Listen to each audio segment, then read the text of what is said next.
back here? I thought that was, or you can be there, that's fine. Okay.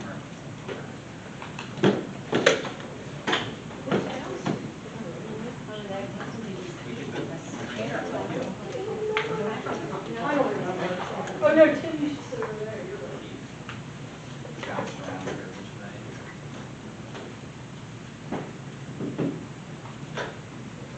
You got there for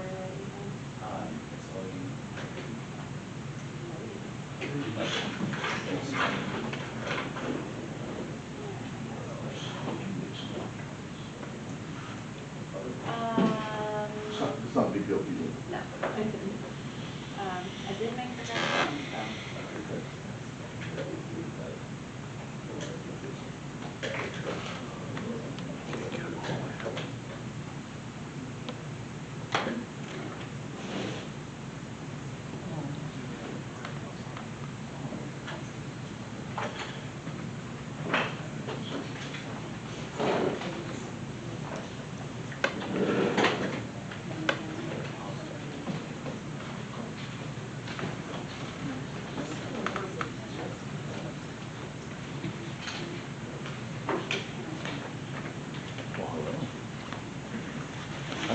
Coming or not? Long time no see. Having technical difficulties. Absolutely. Camera.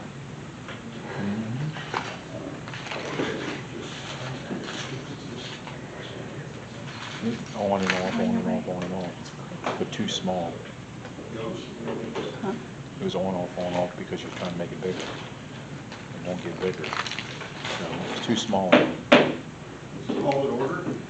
This is a meeting of the Littlestown Area Board of School Directors. This is a live in-person meeting taking place in the public proponents of the Sunshine Act.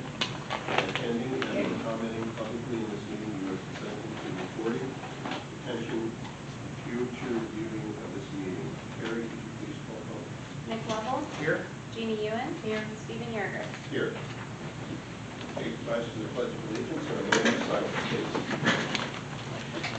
I pledge allegiance to the flag of the United States of America and to the republic for which it stands, one nation, under God, indivisible, with liberty and justice for all.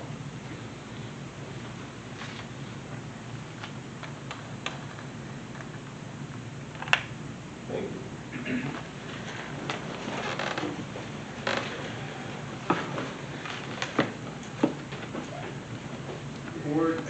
The board met in executive session on September 15th, 2025 with the consultants with the solicitor and the receipt of information regarding potential claims against the district.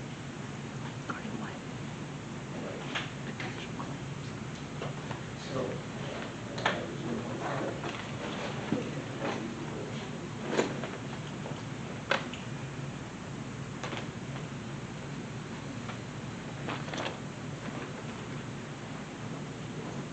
So we can go ahead and All right, it's the first time we've met as a finance property supply committee meeting since June. Normally October's big to-do list is capital projects, and that's will be the same for this year. Some other items will be Act 1 index. Act 1 index is established by the state.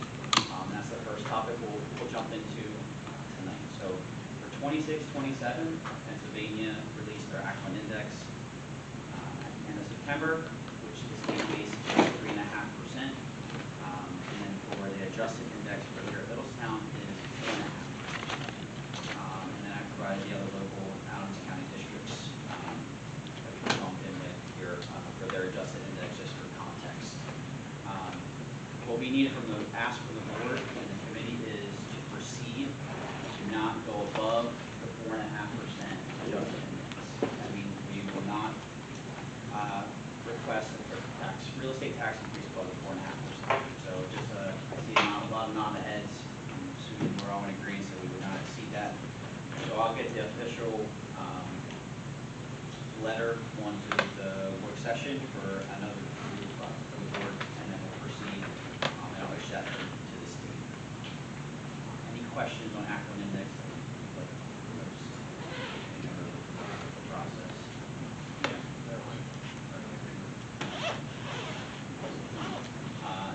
just a historical. I like to provide this. This just shows what we've done here in Littlestown. So just for context, the blue is the base state index like I talked about.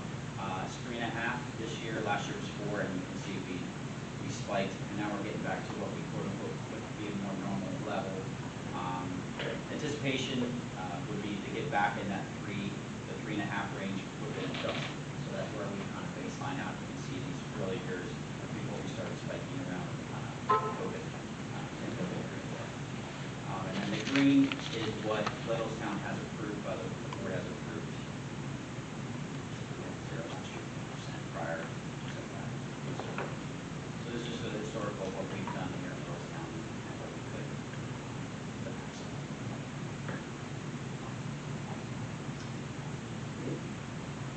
Jump into capital projects.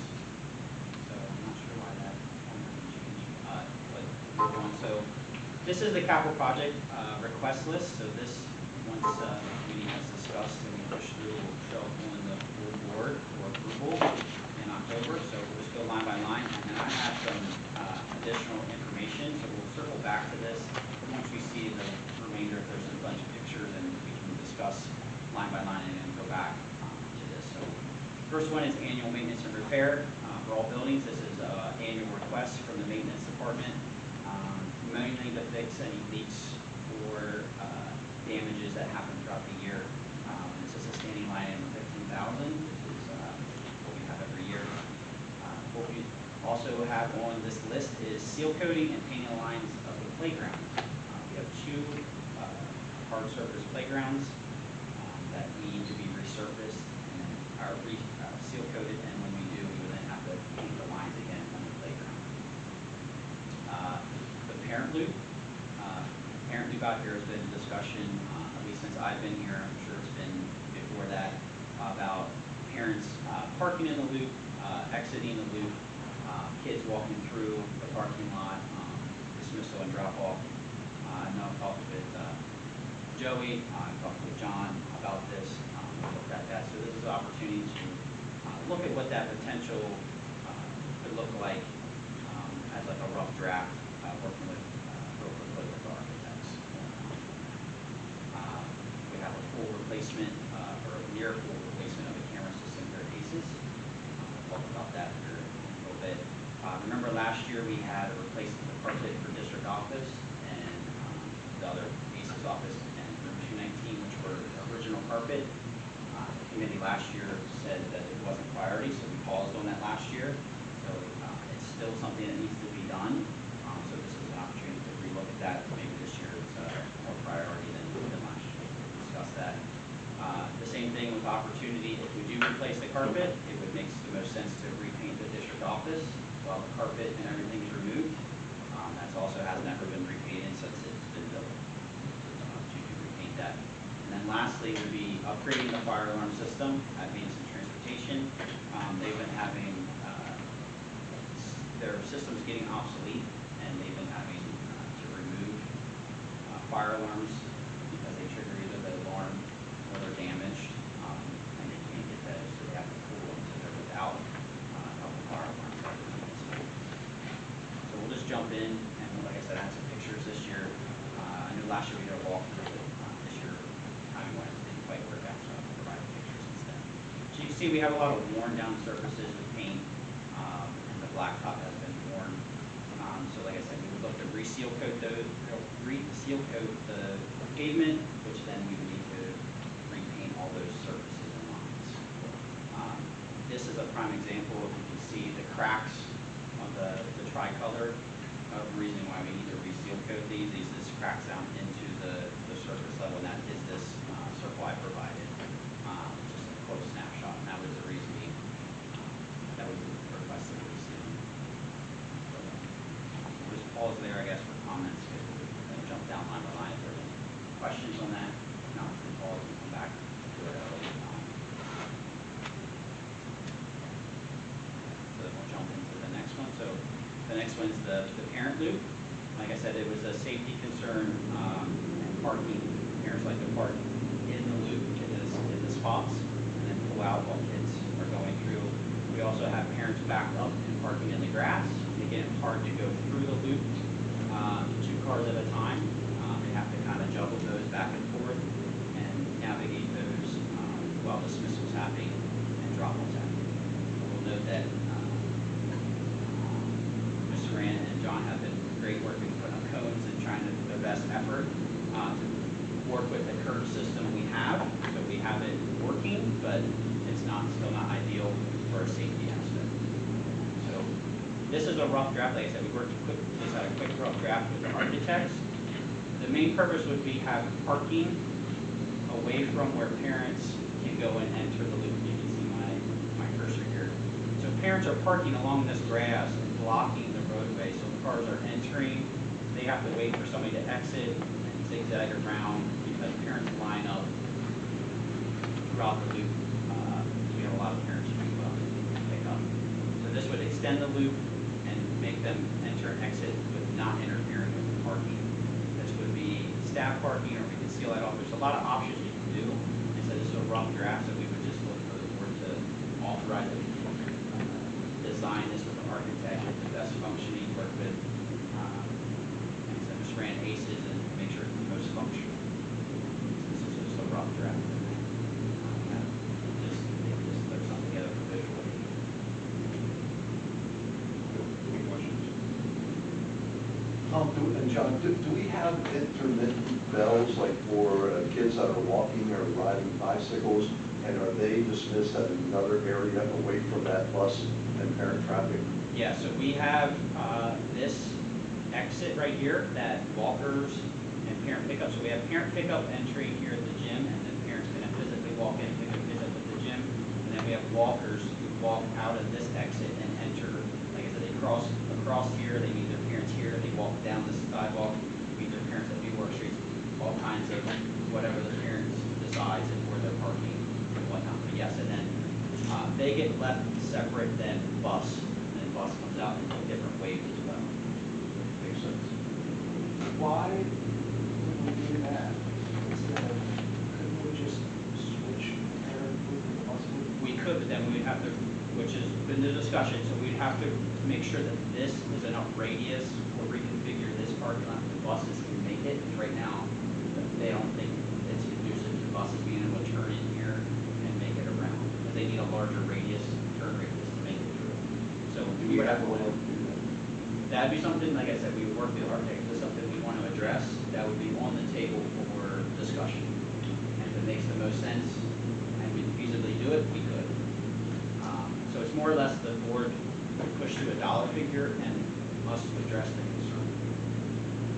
So you have to authorize it before we can So we have a dollar figure I had, I can go back to it, I think it was around 510,000. That would be quote unquote what the board has authorized us to work under, to design with, to meet those requirements. If and when we couldn't do that, we would come back to the board and say, we can't meet that, maybe we wait another year. Or we say we can make it, and here's the design, you authorize us to then proceed with bids and so forth, and stuff that happens with that. And so are those parents still going to park in that loop and then walk out of their cars and then walk over to the gym? So this would be most likely either teacher parking or we could do parent parking. So this is, like I said, we just said we need additional parking and a loop, and this was kind of the design, free range design of the architects kind of just, that's why I said it's a rough draft to get an idea of what the loop looks like, what the bus loop looks like, entrance and exits. By no means is this what we're pushing forward. But is there, like, does Joey want to change how the dismissal process occurs? Is my question. Or is it just going to be status quo, or we're just going to add this extra? I think it's an answer is yes to both. I think if we had a new loop, he could be more creative in his dismissal and entrance policies and how to park and stage, and they could come in different sections. Like they could do a lot of things, but right now under their current constraints, they're very limited. But I think the short answer is yes to both. Like you can change both of them options. My opinion would be, I'd like to have some more conversations on the process. Because I think that's the most clear part of the whole thing. Well, that would be, so like, we'll back up. So that would be part of when we go to design, and then the design comes to the final design, the board still says we don't like the design, but we almost have a cost involved with the design and vetting, so. So I'm not really gonna be pushing forward the cost to design everything if we don't know what the end outcome is going to be in terms of what our goal is for this particular basis. So I think that I'd like for us to have that conversation with Joey and the team. I think the goal at this point is to accommodate more traffic. Currently, last year, at the end of last year, we did a rough estimate of what kind of traffic we draw in or pick up and drop off. We're doing over 200 vehicles, passenger vehicles, for parent pick up and drop off in about 30 minutes time. We're able to dismiss now in about 8 minutes, so we can get it in. We do have the lingering problem of parents showing up very early and just kind of sitting and hanging out. Don't know how we specifically address that problem, but as far as the flow problem goes, any extension at any point would help alleviate the traffic. Is there a reason why we don't do the old recession type dismissal like we used to do early years? Well, I'm not familiar with that process, so. I think you'll have to like educate us. Carrie, you remember? Oh, no, sir, I'm the bus rider. And at Rolling Acres, we all know where that was, right? Where the stadium is now. Parents would park around the block and then like down Newark Street.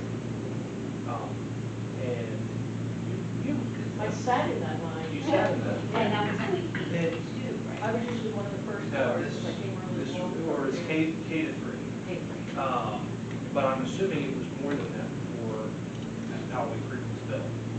And all the parents lined up, car riders assembled in the cafeteria, and then we had a staff member that walked down the sidewalk, and every parent had a name tag, and they had it on their dash, and a number, and they would call they would radio into the cafeteria, they would call the students' names, assemble them in order, and it would just be like, everybody's going, and I would say this additional loop here would give some leeway to have something like that in the system. With what we have now, to Tom's point, if you've ever been here around elementary dismissal, there are people the whole way down that entrance, they're inside that smaller loop, they're the whole way down Newark Street. well, it's chaos.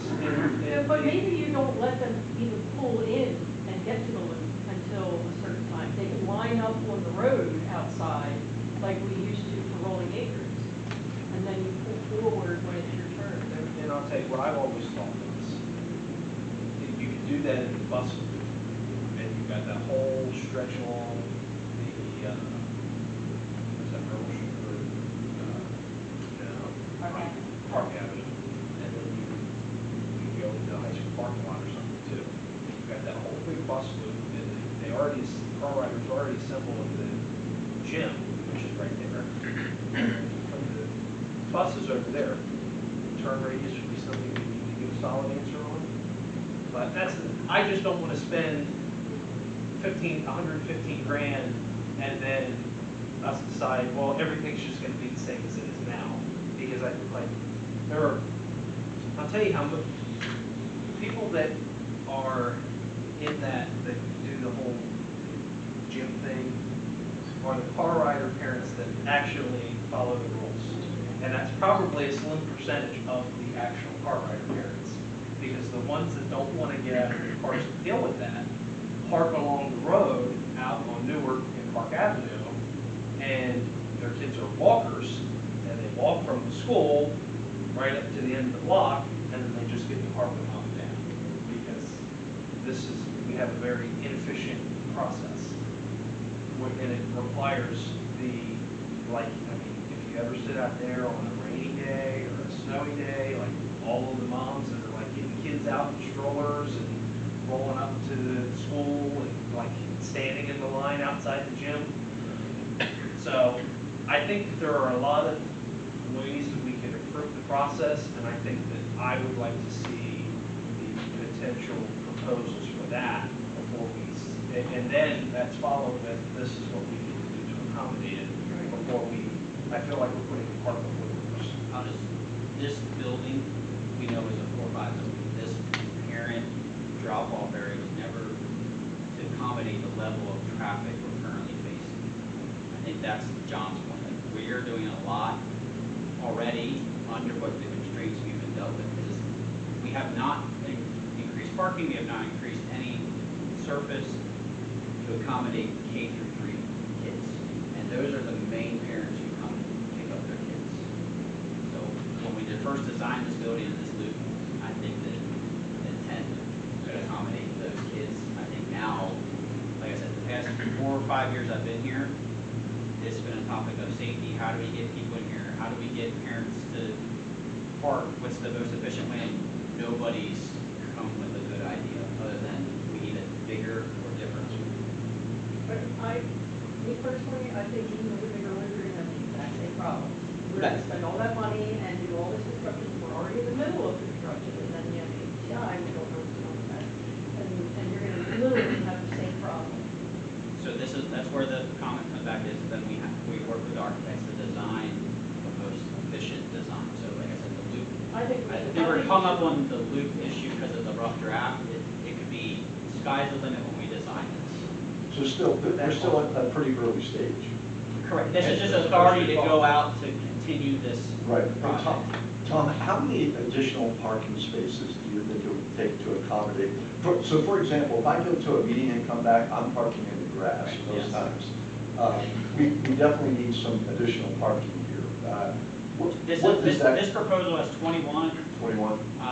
We talked about it, depending on how much of this grass area that we're willing to, get rid of, is how much parking, because there's retainage and stuff, so like, Gotcha. anywhere from 20 to 40, we could probably maximize. Gotcha. Thank you. So to understand this process, you have to go through this procedure in order to get these questions asked, and you have to spend money before you get your answers. It's the same thing we did with athletics. We had to contract with the company, pay them. We've gone through several months of design, several different design phases, and then it could come down to bid day, we do nothing. And we wait on it. The difference from my perspective is we knew what we wanted to accomplish. We knew that we wanted a different backstop.